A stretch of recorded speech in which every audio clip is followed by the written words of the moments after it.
Alleluia, Alleluia,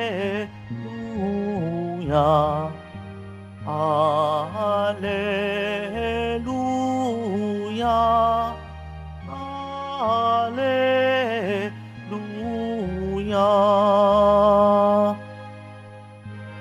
Sinabi ni Jesucristo, "Ako ang ilaw ng mundo at buhay ng alagad ko." Alleluia, Alleluia, Alleluia,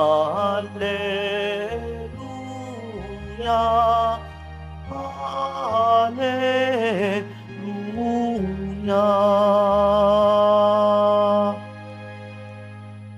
Sumainyo ang Panginoon. At sumairin. Ang pagpapahayag ng mabuting balita ng Panginoon ayon kay San Juan. Papuri sa iyo, Panginoon. Noong panahong iyon, marami sa mga Hudyo ang dumalaw kina Marta at Maria upang sila'y aliwin. Nang marinig ni Marta na dumarating si Jesus, sinalubong niya ito. Ngunit si Maria ay naiwan sa bahay. Sinabi ni Marta, "Panginoon, kung kayo po'y narito, hindi sana namatay ang aking kapatid.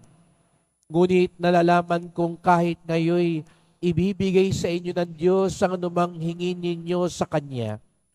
Muling mabubuhay ang iyong kapatid," wika ni Jesus. Sumagot si Marta, "Nalalaman ko pong siya'y mabubuhay uli sa huling araw, sa muling pagkabuhay." Sinabi naman ni Jesus, "Ako ang muling pagkabuhay at ang buhay. Ang nananalig sa akin kahit mamatay ay muling mabubuhay. At sino mang nabubuhay at nananalig sa akin kahit mamatay ay mabubuhay kailanman." Pinaniniwalaan mo ba ito? "Opo, Panginoon," sagot niya. "Nananalig ako sa inyo.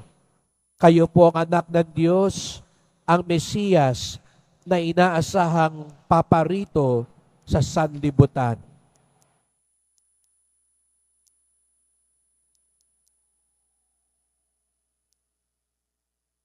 Mga kapatid, ang mabuting balita ng ating kaligtasan. Pinupuri ka namin, Panginoong Hesukristo. Magsiupo ang lahat. Magandang umaga po sa inyong lahat at maligayang pagdating sa tahanan ng ating mahal na pong Jesus Nazareno. Pinagdarasal din natin ang mga nasa online, lalo na po mga may sakit, nag-aalaga sa may sakit at mga kababayan, kadeboto natin mula sa iba't ibang panig ng bansa daigdig na nais sumama sa misa dito sa Quiapo, sa Basilica Minor at Pambansang Dambana ni Jesus Nazareno. Sa araw pong ito, ipinagdiriwang natin ang kapistahan ni Santa Marta, Santa Maria, San Lazaro ng Betania. Tatlong mga banal, magkakapatid, at sila'y mga matalik na kaibigan ni Jesus Nazareno. Tuwing pupunta sa Jerusalem, si Jesus, dumadaan siya sa Betania, sa bahay ni na San Lazaro, Marta at Maria upang magpahinga, upang magpalakas at makipagkwentuhan at makasama sila. Isang katangi-tanging biyaya. Siguro kung iba sa atin, isa yon sa ikagagalak natin. Biruin mo kung sa bahay ninyo hihinto si Jesus upang magpahinga, makikain, at makipagkwentuhan. At ito ang nangyari sa pamilyang ito, sa mga magkakapatid na ito. Kaya masasabi natin, kung merong katangian sila yung pamilyang nagpatuloy kay Jesus. Naalala po ninyo, nung ipapanganak pa lang si Jesus, walang nagpatuloy kay Maria at kay Jose. Kaya nga, ipinanganak siya sa sabsaban. At nung namatay si Jesus, wala rin siya sariling libingan. Si Jose ng Arimatea ang nagpahiram ng kanyang libingan. Kaya nga, sabi rin ng Panginoon, buti pa ang mga ibon, ang mga hayop, merong pugad at lungga, ngunit ang anak ng tao, walang sariling masisilungan. Kaya nga, ang mga magkakapatid na ito ay may pambihirang biyayang tinanggap. Sila ang pamilyang nagpatuloy kay Jesus Nazareno. At ito rin ay paanyaya sa ating lahat. Patuloyin natin si Jesus Nazareno. Gaya ni Marta, siya ang nagpatuloy kay Jesus Nazareno sa tahanan. Kaya nga abalang-abala siya sa paglilingkod kay Jesus. Pinapatuloy natin si Jesus sa ating buhay kung tayo'y naglilingkod sa ating kapwa, lalo na ngayong panahon na marami ang nangangailangan, marami ang dumadaan sa pagsubok. Pinapatuloy natin si Jesus sa ating paglilingkod, katulad ni Marta. Pinapatuloy din natin si Jesus sa ating pakikinig. Si Maria ng Betanya, ang laging taguri sa kanya, nasa paanan ni Jesus. Sa mga Hudyo, kapag ikay nasa paanan, ibig sabihin nun, ikay disipulo, mag-aaral, na nakikinig, ninanamnam, inuunawa, upang maging bahagi ng buhay ang sinasabi ng guro.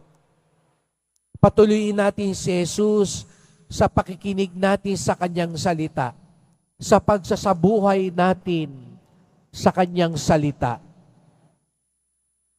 At dahil pinatuloy ng magkakapatid na ito sa buhay, sa bahay nila si Jesus, si Lazaro, nang dumating ang panahon, siya'y tinawag ni Jesus. Matatandaan po ninyo sa pasimula ng Ebanghelyo, namatay si Lazaro. Kaya nakita nyo rin, kahit kaibigan sila ni Jesus Nazareno, hindi sila nawalan din ng problema.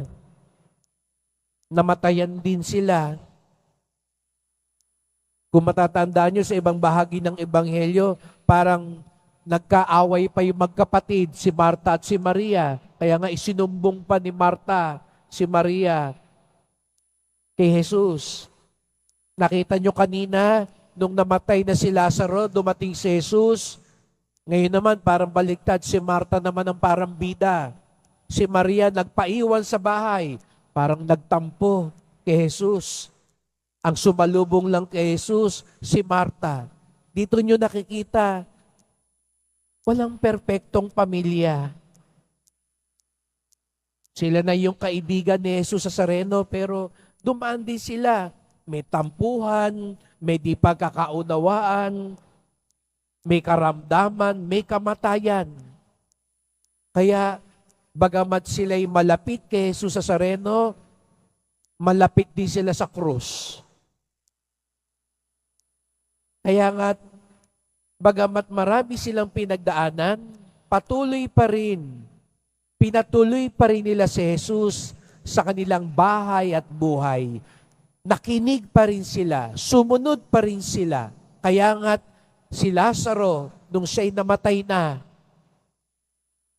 nung siya'y tinawag ni Jesus, Lazaro, lumabas ka.